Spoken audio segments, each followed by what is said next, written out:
அனைவருக்கும் வணக்கம்.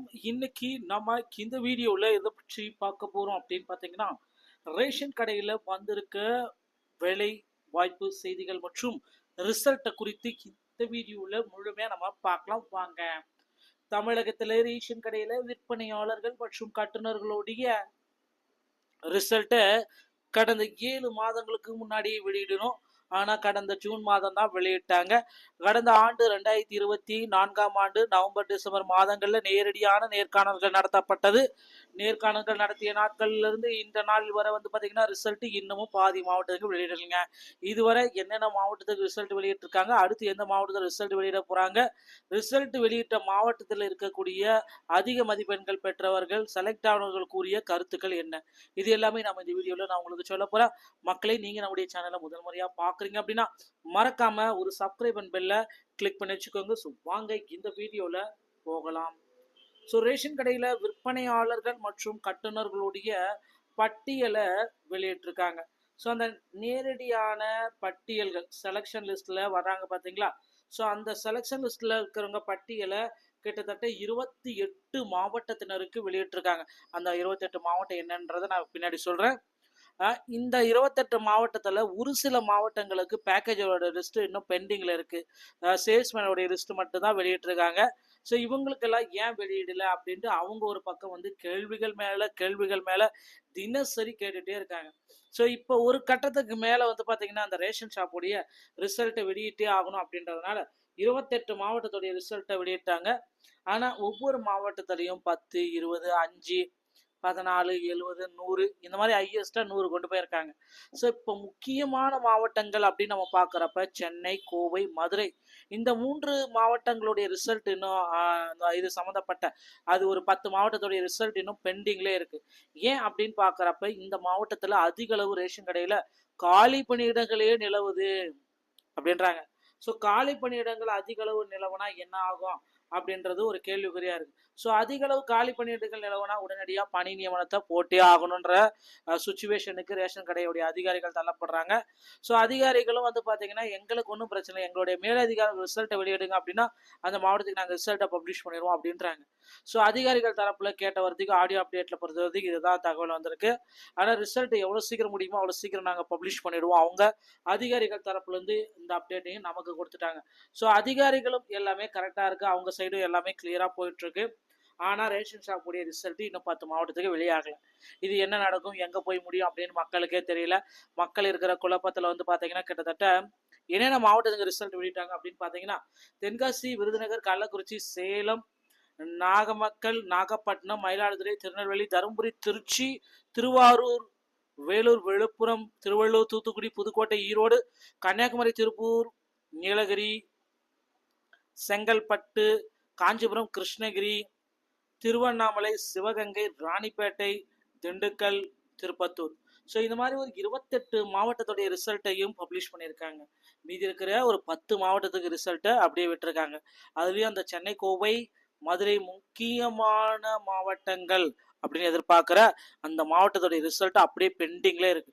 ஒருவேளை இந்த மாவட்டத்தினருக்கு ஒரு 1000 வேகன்சிஸ் ஒவ்வொரு மாவட்டத்திற்குமே ஒரு 1000 பேர் எடுக்கலாம் அப்படின்ற அளவுக்கு யோசனைகள் போயிட்டு இருக்கு. ஸோ அதிகாரிகள், ரேஷன் கடையுடைய அதிகாரிகளும் பார்த்தீங்கன்னா முக்கிய முடிவுகளை எடுத்துட்டு வராங்க. பொறுத்து நம்ம பார்க்கலாங்க. ஸோ ரேஷன் ஷாப்ல பார்த்தீங்கன்னா பதவி உயர்வு இன்னும் வழங்கப்படலை. ஸோ நிறைய பேர்த்துக்கு பார்த்தீங்கன்னா பழைய ஊழியர்கள் இருக்கிறவர்களுக்கு இந்த ரேஷன் கடையில் பதவி உயர்வை இன்னும் வழங்காமல் இருக்காங்க. இதுவே ஒரு மிகப்பெரிய குற்றமாக காட்டப்படுது. அந்த பதவி உயர்வு வழங்கிட்டு அந்த இடத்துல புதிய ஊழியர்களை நியமிக்கணும் அப்படின்ட்டு அந்த ஊழியர்களும் ஒரு பக்கம் கோரிக்கை வச்சிருக்காங்க. இவர்களுடைய கோரிக்கைகள் எல்லாமே நிச்சயமா பார்த்தீங்கன்னா அரசு ஏற்கும். கூட்டுறவுத்துறை அமைச்சர் பெரிய கருப்பன் அவர்கள் மிக விரைவில் இதற்கு உண்டான ஒரு சுமூகமான முடிவை கொண்டு வருவார் அப்படின்றத நிச்சயமா எதிர்பார்க்கலாங்க. ஸோ மக்களே, ரேஷன் கடையுடைய ரிசல்ட் பார்த்தீங்கன்னா இன்னும் அதிகபட்சம் ஓரிரு தினங்கள்ல அதிகாரப்பூர்வ அறிவிப்பா நமக்கு வெளியாகிடும் அப்படின்றத எதிர்பார்க்கலாம். அந்த மீதி இருக்கிற 10 மாவட்டத்துடைய ரிசல்ட்டையும் நாம எதிர்பார்க்கலாம். ஸோ ரேஷன் கடை சம்பந்தமான செய்திகள் அனைத்தையும் நீங்கள் உடனுக்குடன் பெறணும் அப்படின்னு நீங்க நினைச்சீங்கன்னா நீங்க நம்முடைய சேனல்ல இணைந்திருங்கள். மீண்டும் ஒரு நல்ல தகவலோட நான் உங்களை சந்திக்கிறேன். நன்றி, வணக்கம், தேங்க்யூ.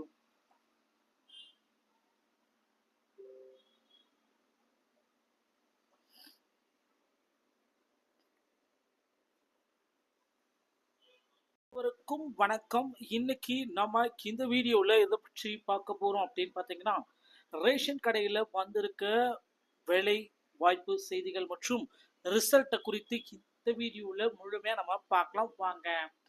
தமிழகத்தில் ரேஷன் கடையில் விற்பனையாளர்கள் மற்றும் கட்டுநர்களுடைய ரிசல்ட்டை கடந்த 7 மாதங்களுக்கு முன்னாடியே வெளியிடணும். ஆனால் கடந்த ஜூன் மாதம் தான் வெளியிட்டாங்க. கடந்த ஆண்டு 2024ஆம் ஆண்டு நவம்பர் டிசம்பர் மாதங்களில் நேரடியான நேர்காணல்கள் நடத்தப்பட்டது. நேர்காணல்கள் நடத்திய நாட்கள்லேருந்து இந்த நாள் வரை பார்த்தீங்கன்னா ரிசல்ட் இன்னமும் பாதி மாவட்டத்துக்கு வெளியிடலைங்க. இதுவரை என்னென்ன மாவட்டத்துக்கு ரிசல்ட் வெளியிட்டிருக்காங்க, அடுத்து எந்த மாவட்டத்தில் ரிசல்ட் வெளியிட போகிறாங்க, ரிசல்ட் வெளியிட்ட மாவட்டத்தில் இருக்கக்கூடிய அதிக மதிப்பெண்கள் பெற்றவர்கள் செலக்ட் ஆனவர்கள் கூறிய கருத்துக்கள் என்ன, இது எல்லாமே நம்ம இந்த வீடியோவில் நான் உங்களுக்கு சொல்ல போகிறேன். மக்களை நீங்கள் நம்முடைய சேனலை முதல் முறையாக பார்க்குறீங்க அப்படின்னா மறக்காம ஒரு சப்ஸ்கிரைப் அண்ட் பெல்ல கிளிக் பண்ணி வச்சுக்கோங்க. ஸோ வாங்க இந்த வீடியோல போகலாம். ஸோ ரேஷன் கடையில் விற்பனையாளர்கள் மற்றும் கட்டுநர்களுடைய பட்டியலை வெளியிட்டிருக்காங்க. ஸோ அந்த நேரடியான பட்டியல்கள் செலெக்ஷன் லிஸ்ட்ல வர்றாங்க பார்த்தீங்களா. ஸோ அந்த செலெக்ஷன் லிஸ்ட்ல இருக்கிறவங்க பட்டியலை கிட்டத்தட்ட 28 மாவட்டத்தினருக்கு வெளியிட்டிருக்காங்க. அந்த 28 மாவட்டம் என்னன்றதை நான் பின்னாடி சொல்றேன். இந்த 28 மாவட்டத்தில் ஒரு சில மாவட்டங்களுக்கு பேக்கேஜோட லிஸ்ட் இன்னும் பெண்டிங்கில் இருக்குது. சேல்ஸ்மேனோடைய லிஸ்ட் மட்டும்தான் வெளியிட்டிருக்காங்க. ஸோ இவங்களுக்கெல்லாம் ஏன் வெளியிடலை அப்படின்ட்டு அவங்க ஒரு பக்கம் கேள்விகள் மேலே தினசரி கேட்டுகிட்டே இருக்காங்க. ஸோ இப்போ ஒரு கட்டத்துக்கு மேலே பார்த்தீங்கன்னா அந்த ரேஷன் ஷாப்புடைய ரிசல்ட்டை வெளியிட்டே ஆகணும் அப்படின்றதுனால 28 மாவட்டத்துடைய ரிசல்ட்டை வெளியிட்டாங்க. ஆனால் ஒவ்வொரு மாவட்டத்திலையும் 10, 20, 5, 14, 70, 100 இந்த மாதிரி ஹையஸ்டா 100 கொண்டு போயிருக்காங்க. ஸோ இப்போ முக்கியமான மாவட்டங்கள் அப்படின்னு நம்ம பார்க்குறப்ப சென்னை, கோவை, மதுரை இந்த 3 மாவட்டங்களுடைய ரிசல்ட் இன்னும் இது சம்மந்தப்பட்ட அது ஒரு 10 மாவட்டத்துடைய ரிசல்ட் இன்னும் பெண்டிங்லேயே இருக்கு. ஏன் அப்படின்னு பார்க்குறப்ப இந்த மாவட்டத்தில் அதிக அளவு ரேஷன் கடையில் காலி பணியிடங்களே நிலவுது அப்படின்றாங்க. ஸோ காலி பணியிடங்கள் அதிக அளவு நிலவுனா என்ன ஆகும் அப்படின்றது ஒரு கேள்விக்குறியா இருக்கு. ஸோ அதிக அளவு காலி பணியிடங்கள் நிலவுனா உடனடியாக பணி நியமனத்தை போட்டே ஆகணுன்ற சுச்சுவேஷனுக்கு ரேஷன் கடையுடைய அதிகாரிகள் தள்ளப்படுறாங்க. ஸோ அதிகாரிகளும் பார்த்தீங்கன்னா எங்களுக்கு ஒன்றும் பிரச்சனை, எங்களுடைய மேலதிகாரிகள் ரிசல்ட்டை வெளியிடுங்க அப்படின்னா அந்த மாவட்டத்துக்கு நாங்கள் ரிசல்ட்டை பப்ளிஷ் பண்ணிடுவோம் அப்படின்றாங்க. ஸோ அதிகாரிகள் தரப்புல கேட்ட வரதுக்கு ஆடியோ அப்டேட்ல பொறுத்த வரைக்கும் இதுதான் தகவல் வந்திருக்கு. ஆனால் ரிசல்ட் எவ்வளோ சீக்கிரம் முடியுமோ அவ்வளோ சீக்கிரம் நாங்கள் பப்ளிஷ் பண்ணிடுவோம். அவங்க அதிகாரிகள் தரப்புல இருந்து இந்த அப்டேட்டையும் நமக்கு கொடுத்துட்டாங்க. ஸோ அதிகாரிகளும் எல்லாமே கரெக்டாக இருக்கு, அவங்க சைடும் எல்லாமே கிளியரா போயிட்டு இருக்கு. ஆனால் ரேஷன் ஷாப்புடைய ரிசல்ட் இன்னும் 10 மாவட்டத்துக்கு வெளியாகல. இது என்ன நடக்கும், எங்கே போய் முடியும் அப்படின்னு மக்களுக்கே தெரியல. மக்கள் இருக்கிற குழப்பத்தில் பார்த்தீங்கன்னா கிட்டத்தட்ட என்னென்ன மாவட்டத்துக்கு ரிசல்ட் வெளியிட்டாங்க அப்படின்னு பார்த்தீங்கன்னா தென்காசி, விருதுநகர், கள்ளக்குறிச்சி, சேலம், நாகமக்கல், நாகப்பட்டினம், மயிலாடுதுறை, திருநெல்வேலி, தருமபுரி, திருச்சி, திருவாரூர், வேலூர், விழுப்புரம், திருவள்ளூர், தூத்துக்குடி, புதுக்கோட்டை, ஈரோடு, கன்னியாகுமரி, திருப்பூர், நீலகிரி, செங்கல்பட்டு, காஞ்சிபுரம், கிருஷ்ணகிரி, திருவண்ணாமலை, சிவகங்கை, ராணிப்பேட்டை, திண்டுக்கல், திருப்பத்தூர். ஸோ இந்த மாதிரி ஒரு 28 மாவட்டத்துடைய ரிசல்ட்டையும் பப்ளிஷ் பண்ணியிருக்காங்க. மீதி இருக்கிற ஒரு 10 மாவட்டத்துக்கு ரிசல்ட்டை அப்படியே விட்டுருக்காங்க. அதுலேயும் அந்த சென்னை, கோவை, மதுரை முக்கியமான மாவட்டங்கள் அப்படின்னு எதிர்பார்க்குற அந்த மாவட்டத்துடைய ரிசல்ட் அப்படியே பெண்டிங்ல இருக்கு. ஒருவேளை இந்த மாவட்டத்தினருக்கு ஒரு 1000 வேகன்சிஸ், ஒவ்வொரு மாவட்டத்திற்குமே ஒரு 1000 பேர் எடுக்கலாம் அப்படின்ற அளவுக்கு யோசனைகள் போயிட்டு இருக்கு. ஸோ அதிகாரிகள், ரேஷன் கடையுடைய அதிகாரிகளும் பார்த்தீங்கன்னா முக்கிய முடிவுகளை எடுத்துட்டு வராங்க. பொறுத்து நம்ம பார்க்கலாங்க. ஸோ ரேஷன் ஷாப்ல பார்த்தீங்கன்னா பதவி உயர்வு இன்னும் வழங்கப்படலை.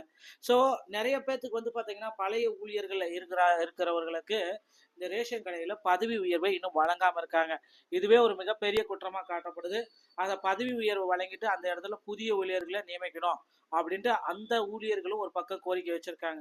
இவர்களுடைய கோரிக்கைகள் எல்லாமே நிச்சயமா பார்த்தீங்கன்னா அரசு ஏற்கும். கூட்டுறவுத்துறை அமைச்சர் பெரிய கருப்பன் அவர்கள் மிக விரைவில் இதற்கு உண்டான ஒரு சுமூகமான முடிவை கொண்டு வருவார் அப்படின்றத நிச்சயமா எதிர்பார்க்கலாங்க. ஸோ மக்களே, ரேஷன் கடையுடைய ரிசல்ட் பார்த்தீங்கன்னா இன்னும் அதிகபட்சம் ஓரிரு தினங்கள்ல அதிகாரப்பூர்வ அறிவிப்பா நமக்கு வெளியாகிடும் அப்படின்றத எதிர்பார்க்கலாம். அந்த மீதி இருக்கிற 10 மாவட்டத்துடைய ரிசல்ட்டையும் நாம எதிர்பார்க்கலாம். ஸோ ரேஷன் கடை சம்பந்தமான செய்திகள் அனைத்தையும் நீங்கள் உடனுக்குடன் பெறணும் அப்படின்னு நீங்க நினைச்சீங்கன்னா நீங்க நம்முடைய சேனல்ல இணைந்திருங்கள். மீண்டும் ஒரு நல்ல தகவலோட நான் உங்களை சந்திக்கிறேன். நன்றி, வணக்கம், தேங்க்யூ.